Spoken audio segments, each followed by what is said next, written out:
अस्सलाम वालेकुम। आज का जो हमारा टॉपिक है वो है लीनियर अलजेब्रा का टॉपिक, जिसमें हम लीनियर इक्वेशंस को लीनियर अलजेब्रा में डिस्कस करते हैं।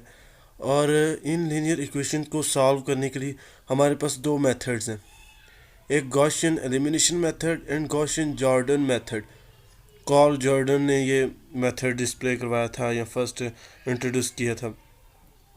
अब ये दोनों जो से मेथड हैं, ये गॉसियन एलिमिनेशन मेथड और गॉसियन जॉर्डन मेथड, ये दोनों मेथड लीनियर इक्वेशंस को सॉल्व करने के लिए हमें यूज़ करते हैं बेसिकली। अब इनमें डिफरेंस ये है कि इनके दोनों के लीनियर इक्वेशंस को सॉल्व करने का तरीका डिफरेंट है।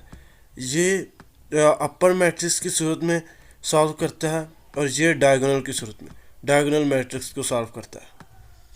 For example Gaussian elimination method को देखें तो ये फर्स्ट ऑफ ऑल नीचे सारे मैट्रिक्स के ज़ीरो होते हैं, ये अपर मैट्रिक्स को सिलेक्ट करता है और इन मैट्रिक्स को इस तरह सेलेक्ट किया जाता है, ए एक्स और बी का वाई के साथ और सी का जेड के साथ, डी का एक्स वाई के साथ, ई का जेड के साथ, एफ का जेड के साथ।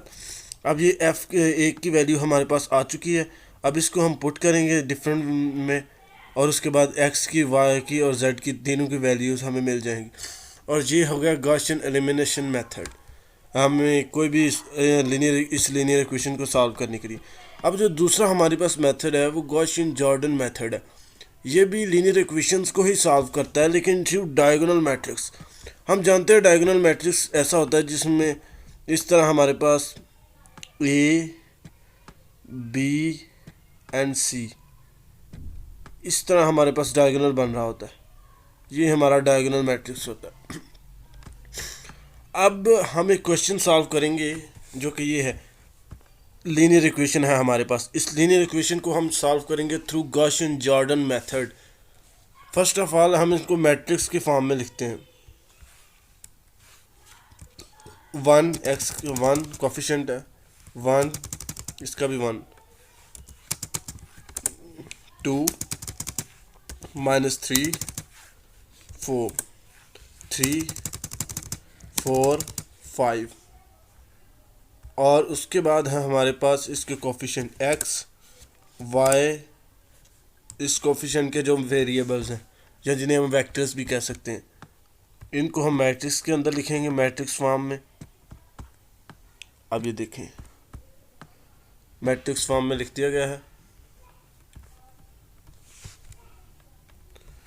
इनका कॉन्सेंट्रेंट यानी कि इसके जो राइट साइड है वो क्या होगी, राइट साइड हम देख सकते हैं 9 है, 13 है और 40। ये तीनों जोन से नंबर हैं राइट साइड पे और हम इसको मैट्रिक्स में लिख देते हैं। अब इसको आर्गुमेंटेड मैट्रिक्स में लिखने का जो सेकंड स्टेप है वो हम लिख करेंगे। अब ये देखें A X is equal to B, augmented matrix में लिखने के लिए हम ए बी,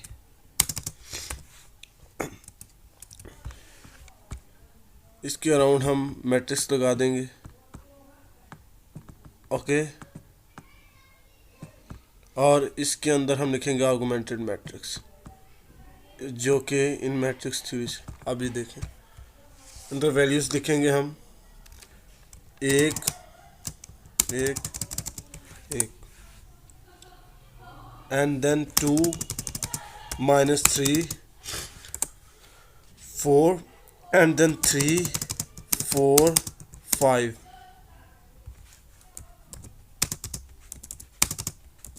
क्योंकि आर्गुमेंटेड मैट्रिक्स है ये कंसंट्रेंट की वैल्यूज इस तरफ आएंगी 9 13 एंड देन 40। अब ये हमने लिख लिया। अब जो नेक्स्ट स्टेप हम करेंगे ट्रांसफॉर्मेशन करेंगे, क्योंकि हमें डायगोनल मैट्रिक्स बनाना है। इस तरह की वैल्यूज़ आएंगी और यहाँ जो सी वैल्यू है ये सब ज़ीरो हो जाएंगी और ये ज़ीरो होगी तभी हमें डायगोनल मैट्रिक्स मिलेगा। इसको डायगोनल मैट्रिक्स बनाने के लिए फ़र्स्ट ऑफ ऑल ये 2 और ये 3, इन दोनों को हमने ज़ीरो करना है with the help of this one जो सा है ये 1, इसकी मदद से हम ये दोनों वैल्यू को 2 करेंगे। उसके लिए हमें ट्रांसफॉर्मेशन करनी पड़ेगी। अब जो ट्रांसफॉर्मेशन हम मैट्रिसेस पर अप्लाई करेंगे, ट्रांसफॉर्मेशन अप्लाई करेंगे, आप ये देख सकते हैं आप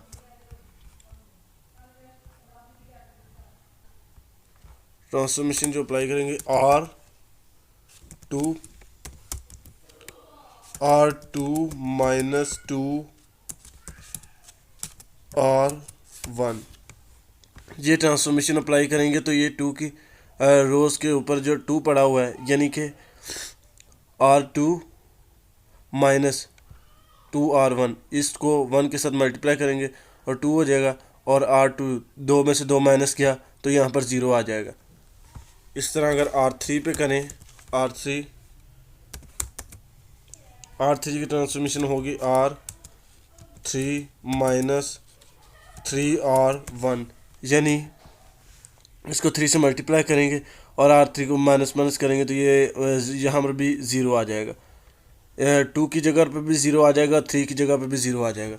ये दो हम मैट्रिसेस की जो दो ट्रांसफॉर्मेशन करेंगे, यानी अगर दो ये इक्वेशंस या ट्रांसफॉर्मेशन जैसे कह सकते हैं, दो ये ऑपरेशन या स्टेप परफॉर्म करेंगे।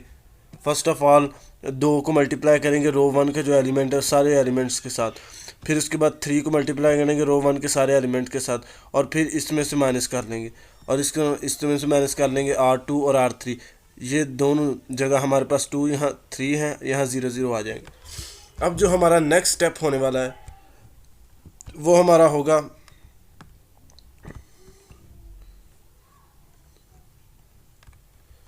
अब हमारे पास जोन सा आ चुका है 1 1 1 1 एंड 9, और उसके बाद 0 -5 2 -5 0 1 2 एंड 13। अब जो हमारा नेक्स्ट स्टेप है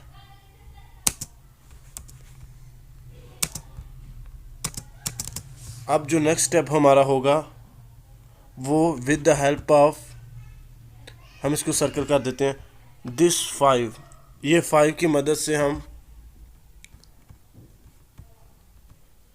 1 ये ऊपर वाले 1 को और ये नीचे वाले 1 को, इन दोनों को हमने 0 बनाना है। 0, इसको भी 0 और इसको भी 0, इन दोनों को हमने 0 बना देना। उसके लिए हम एक ट्रांसफॉर्मेशन लिखेंगे,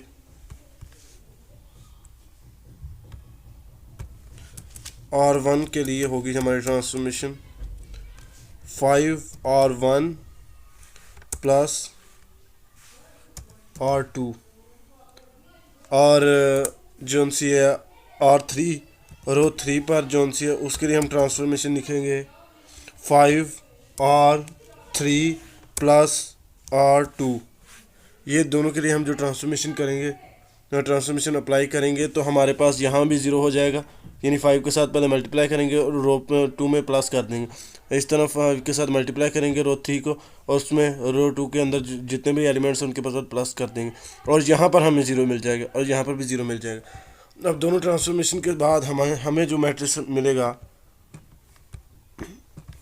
उसकी बात करते हैं हम।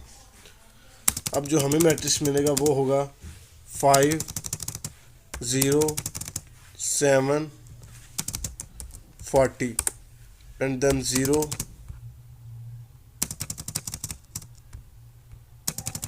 -5 2 और आगे -5, उसके बाद 0 0 12 एंड 60। ये मैट्रिक्स हमें मिल चुका है।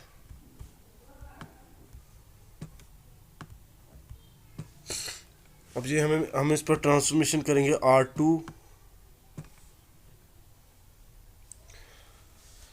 क्योंकि हमें यहाँ भी 0 मिल चुका है, यहाँ भी 0 मिल चुका है। अब हमें ये दोनों वैल्यूज़ 0 चाहिए। With the help of this 12, ये 12 की मदद से हम ये दोनों जो 7 और 2 है इसको 0 बनाएंगे, और R2 पर हम ट्रांसफॉर्मेशन लगाएंगे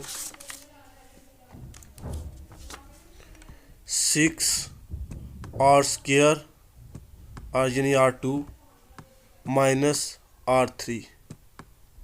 6 के साथ R2 को मल्टीप्लाई करेंगे और माइनस कर देंगे R3 में से।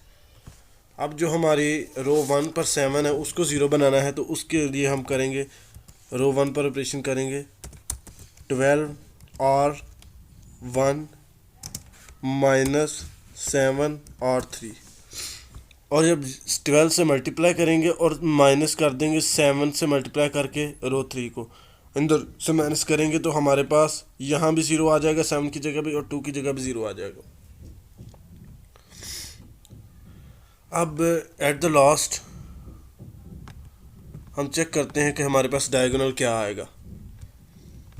ये देखें 60 0 0 एंड देन 0 माइनस 30 0 0।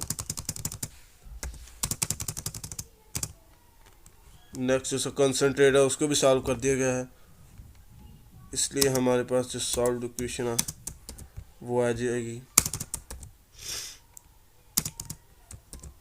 अभी देखें यहाँ है 60, यहाँ माइनस 90,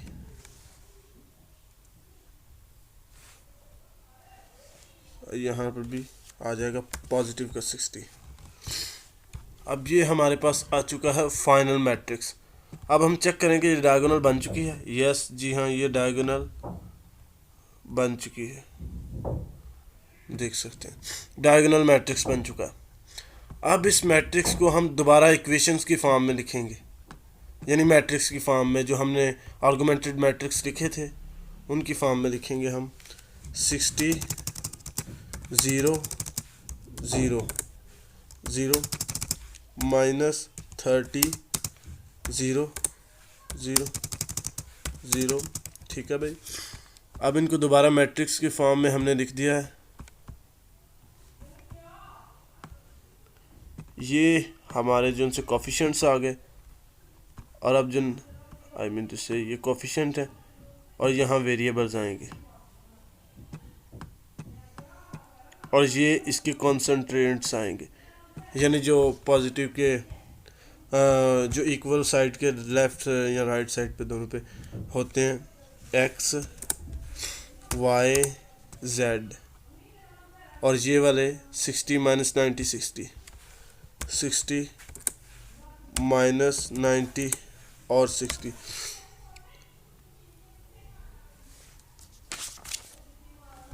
अब इसको हम लिखेंगे इक्वेशन की फॉर्म में, यहाँ लिख देते हैं हम, क्योंकि 60 ये x है इज इक्वल टू 60 और x की वैल्यू आ जाएगी 1, और इसके बाद हम minus 30 y is equal to minus 90, और y की वैल्यू हमारे पास इस तरह डिवाइड करने से आ जाएगी 3, और उसके बाद है 12z इज इक्वल टू 60, तो z की वैल्यू हमारे पास आ जाएगी 5। अब ये सॉल्व हो चुका है x की। अब ये जो आंसर हमारे पास आया है x is equal to 1, y is equal to 3 and z is equal to 5। ये आंसर हम चेक करना चाहें कि ये ट्रू है या फॉल्स है, तो उसे हम इक्वेशन किसी लीनियर इक्वेशन की किसी भी पार्ट में हम यानी पुट करके चेक कर सकते हैं। अब ये देखें x plus y plus Z is equal to 9, इसमें पुट करते हैं for checking is it true, तो उसके लिए हम करेंगे x plus y plus Z is equal to 9। x की वैल्यू क्या है 1 प्लस 3 प्लस 5, 5 6 7 8 और 9, ये भी 9 है और ये भी 9 है, सो ट्रू आंसर। ये प्रूव हो चुका है। सो हमने लीनियर इक्वेशन जो कि हमें दी गई थी वो गॉस जॉर्डन मेथड के थ्रू हमने सॉल्व कर ली है। अब गॉस एलिमिनेशन मेथड के थ्रू हम इसे सॉल्व कर सकते हैं, लेकिन वो अपर मैट्रिक्स के ये डायगोनल मैट्रिक्स टेक्निक के थ्रू हमने सॉल्व पहले हमने देखा कि गॉस जो सा जॉर्डन मेथड है उसके थ्रू हम लीनियर इक्वेशन कैसे सॉल्व कर सकते हैं, लेकिन अब हम गॉस एलिमिनेशन मेथड के थ्रू इस लीनियर इक्वेशन को सॉल्व करेंगे।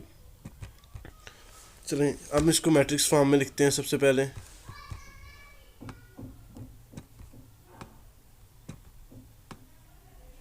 यहाँ पर हम मैट्रिक्स बना लेते हैं पहले।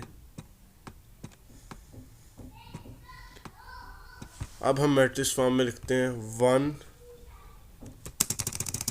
-1 2, उसके बाद है 1 2 3 और 3 है -4 -5। अब है x y z वेरिएबल्स है ना, और यहाँ हम लिखेंगे 3 5 एंड -13 है। अब मैट्रिक्स फॉर्म में हमने इसको लिख दिया ax = b, यही होगा ना। अब आर्गुमेंटेड मैट्रिक्स आर्गुमेंटेड मैट्रिक्स में हम लिखेंगे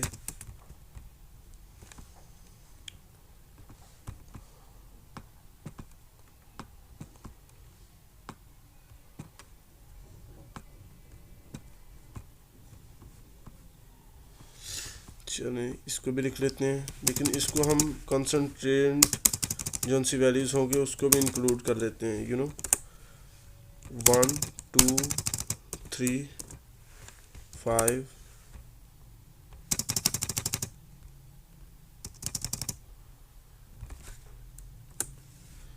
3 -4 -5 -13 एंड ये आर्गुमेंटेड मैट्रिक्स की फॉर्म में हमने लिख दिया इसको। अब हम ट्रांसफॉर्मेशन अप्लाई करेंगे कि जो उनसे लोअर मैट्रिक्स है यानी यहाँ पर 0 आ जाए, और उनमें से हम यहाँ पर भी 0 आ जाए, यहाँ पर भी 0 आ जाए, और यहाँ पर भी, ताकि हम जो उनसे x y और z की वैल्यूज़ को फाइंड कर सकें और लीनियर इक्वेशन को सॉल्व कर सकें। चलें अब देखते हैं। सबसे पहले हम ये जो सा 1 और 3 को 0 के बनाने के लिए ट्रांसफॉर्मेशन अप्लाई करेंगे। कौन सी ट्रांसफॉर्मेशन अप्लाई करेंगे हम? R2 यानी दूसरी रोज़ के ऊपर हम ट्रांसफॉर्मेशन अप्लाई करेंगे। दूसरी रोज़ के ऊपर जो हमारी ट्रांसफॉर्मेशन होगी वो होगी R2 - R1। जब माइनस कर लेंगे तो हमारे पास ऑटोमेटिकली 0 हो जाएगा। फिर R3 और R3 - 3R1 हर एलिमेंट के ऊपर ये अप्लाई होगी। 3 के साथ रो 1 के सारे एलिमेंट्स को मल्टीप्लाई करेंगे और R3 में से माइनस कर लेंगे, और यहाँ पर भी 0 हो जाएगा। 1 की जगह भी 0 और 3 की जगह भी 0। तो हमारे पास जो मैट्रिक्स आएगा 1 1 -1 2 एंड 3, और जो 0 यहाँ पर 0 हो चुका है, 3 1 और उसके बाद 2, और यहाँ पर 0 हो चुका है क्योंकि हमने यहाँ भी 0 कर दिया, -1 -11, और यहाँ पर हो जाएगा -22। अब जो हमारा सेकंड टास्क है वो ये होगा कि हम यहाँ पर भी 0 कर दें।